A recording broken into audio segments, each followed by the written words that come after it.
Selamat datang di channel YouTube-nya Bulita. Assalamualaikum warahmatullahi wabarakatuh. Hai teman-teman semuanya, kita bertemu lagi ya. Hari ini kita akan belajar pada tema 7, Indahnya Keragaman di Negeriku, subtema 1, Keberagaman suku bangsa dan agama di negeriku, pembelajaran 1.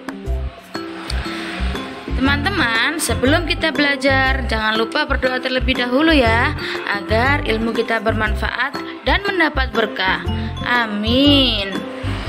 Meskipun kita belajar dari rumah, protokol kesehatan harus kita jaga dengan cara memakai masker, memakai hand sanitizer, menjaga jarak, mencuci dengan sabun pada air yang mengalir.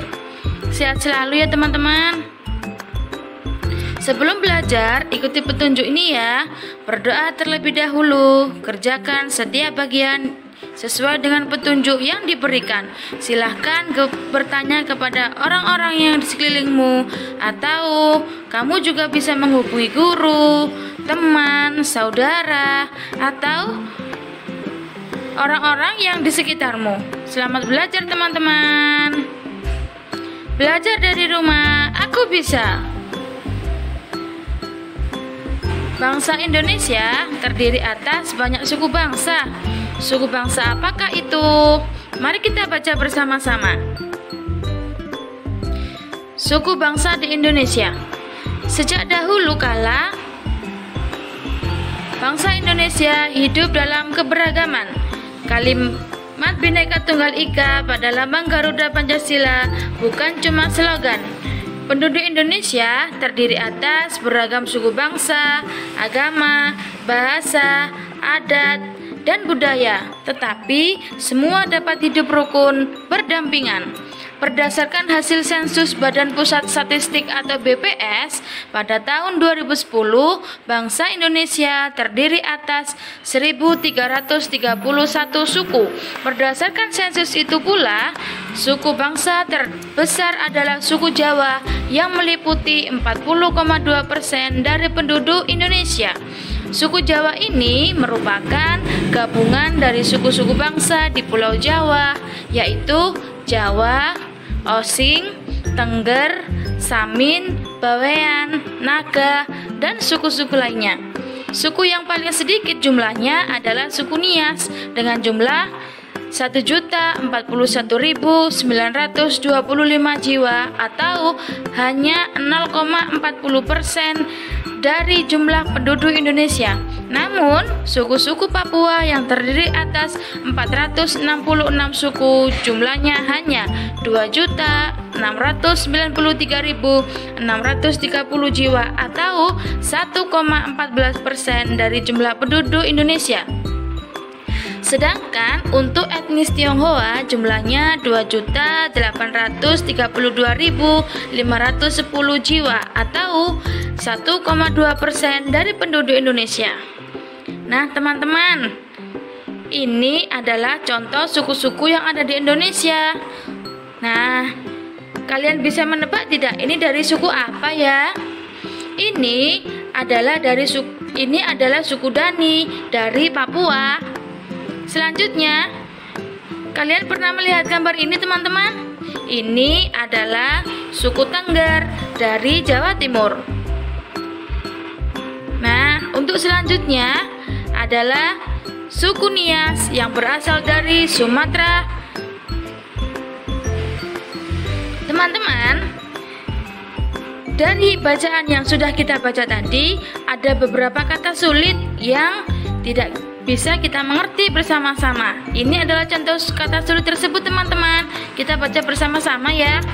Yang pertama ada etnis, slogan, suku Osing. Ini mempunyai arti masing-masing teman-teman. Teman-teman, di dalam suatu bacaan itu pasti mempunyai pokok pikiran dalam bacaan. Bagaimanakah cara menentukannya? Yaitu yang pertama, membaca seluruh kalimat dalam paragraf. Kemudian, menandai kalimat awal, kalimat akhir, atau kalimat awal dan kalimat akhir dalam paragraf. Yang ketiga adalah menandai pikiran pokok yang terdapat di awal, akhir, atau awal dan akhir pada paragraf. Dari bacaan tersebut yang berjudul Suku Bangsa di Indonesia, bacaan tersebut terdiri dari 2 paragraf. Setiap paragraf mempunyai pokok pikiran yang berbeda. Untuk paragraf pertama, teman-teman tahu tidak apa pokok pikiran paragraf yang pertama? Nah, pokok pikiran paragraf yang pertama adalah Indonesia memiliki beraneka ragam namun tetap rukun seperti yang tercantum pada Bhinneka Tunggal Ika. Untuk yang kedua adalah suku Indonesia sebanyak 1331 suku bangsa bukti Indonesia yang beraneka ragam. Teman-teman, tahukah kalian bahwa setiap suku bangsa kemungkinan memiliki kebiasaan dan ciri hidup yang berbeda. Salah satu perbedaan cara hidup adalah transportasi. Pada zaman dahulu, alat transportasi menggunakan tenaga hewan seperti gambar berikut ini. Nah, ini adalah contoh transportasi pada zaman dahulu, teman-teman. Untuk gambar yang nomor 1 adalah namanya bendi. Nomor 2 adalah pedati sapi. Yang ketiga adalah pedati kerbau. Dari ketiga gambar itu, apakah di daerahmu dijumpai alat transportasi seperti gambar tersebut? Nah, perhatikan lagi ya teman-teman, gambar bendi, pedati sapi, dan pedati kerbau. Ketiga gambar tersebut memiliki persamaan. Ada banyak persamaan, salah satunya adalah menggunakan binatang yang sama, menarik benda berupa bendi atau pedati. Teman-teman, dari kedua gambar itu, apa yang terjadi saat kuda menarik bendi?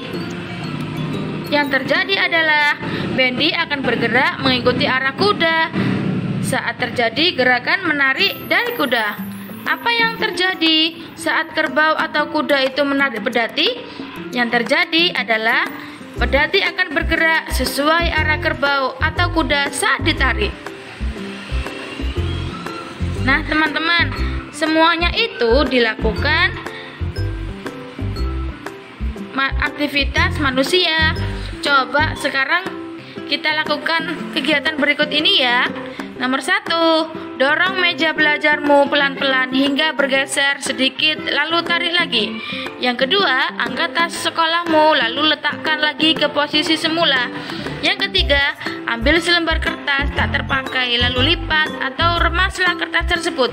Nah, dari ketiga kegiatan tersebut memiliki hasil yang telah didapatkan teman-teman. Ini adalah hasilnya.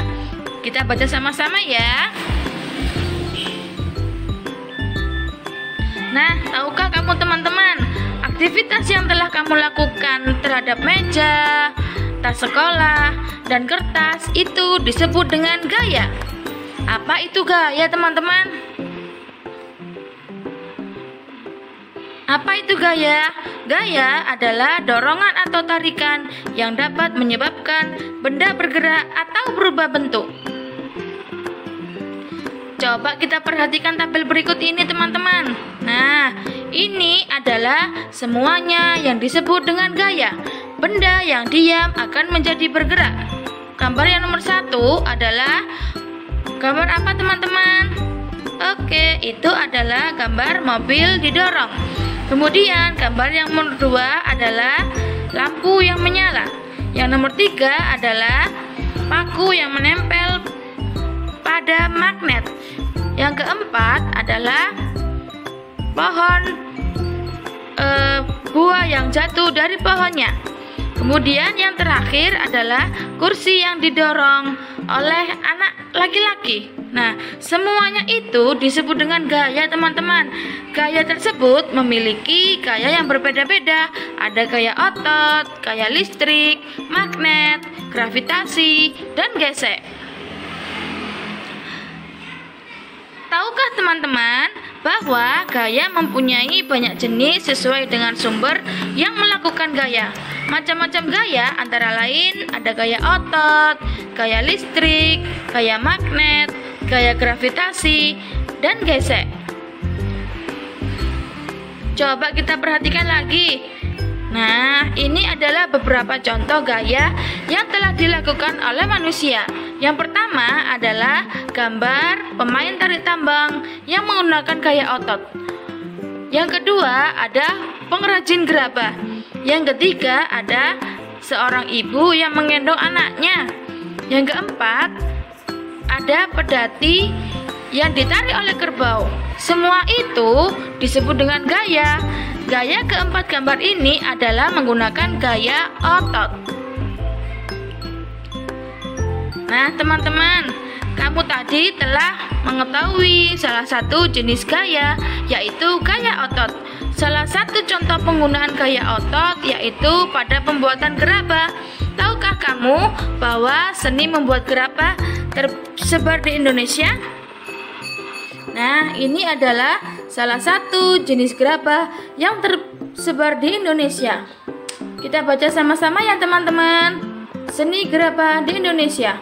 Tahukah kamu apa yang disebut dengan gerabah? Berdasarkan KBBI, gerabah adalah alat-alat dapur yang dibuat dari tanah liat yang kemudian dibakar. Memang awalnya pembuatan gerabah untuk memenuhi kebutuhan alat-alat dapur. Namun dalam perkembangannya seni kerajinan gerabah meluas dan menghasilkan beraneka ragam benda. Pembuatan gerabah secara tradisional tersebar di seluruh wilayah di Nusantara. Di Jawa, tempat yang terkenal dengan pembuatan gerabah adalah di Yogyakarta, yaitu di daerah Kasongan. Kasongan adalah nama daerah di Kecamatan Kasihan, Kabupaten Bantul. Letak Kasongan kurang lebih 8 km di sebelah barat daya Yogyakarta. Gerabah Kasongan awalnya biasa saja, namun perajin Kasongan dahulu hanya membuat barang-barang rumah tangga seperti anglo, cobek, atau kendi. Pada tahun 1970-an, Bapak Sabto Hudoyo, seorang seniman Yogyakarta, mendidik perajin di sana. Mereka diajari cara membuat karya seni dari tanah liat. Sejak saat itu, seni gerabah semakin bermunculan. Para perajin membuat kendi yang lebih unik. Mereka juga membuat vas yang dilengkapi aneka ragam hiasan. Semakin hari, pengetahuan mereka semakin bertambah. Di Kabupaten Lombok Barat, Nusa Tenggara Barat, ada sebuah daerah yang terkenal dengan seni pembuatan gerabah, yaitu Banyumulek. Ada satu karya unik dari seni kerajinan gerabah di Banyumulek ini, yaitu kendi maling. Umumnya, kendi atau wadah air itu mempunyai lubang di bagian atas untuk mengisi air. Namun, kendi dari Banyumulek ini mempunyai lubang untuk mengisi air pada bagian bawah. Konon, pada zaman dahulu, kendi ini dibuat untuk raja sebagai pengaman usaha atau pengamin, supaya maling yang berniat meracuni raja kebingungan mencari lubang di bagian bawah kendi. Nah, itulah teman-teman adalah kisah tentang atau cerita tentang gerabah yang ada di Indonesia. Oke teman-teman, selamat belajar dari rumah ya. Materi selengkapnya dapat kita baca pada buku paket tema 7 halaman 1 sampai dengan 11. Wassalamualaikum warahmatullahi wabarakatuh. Dadah teman-teman semuanya. Sehat selalu ya.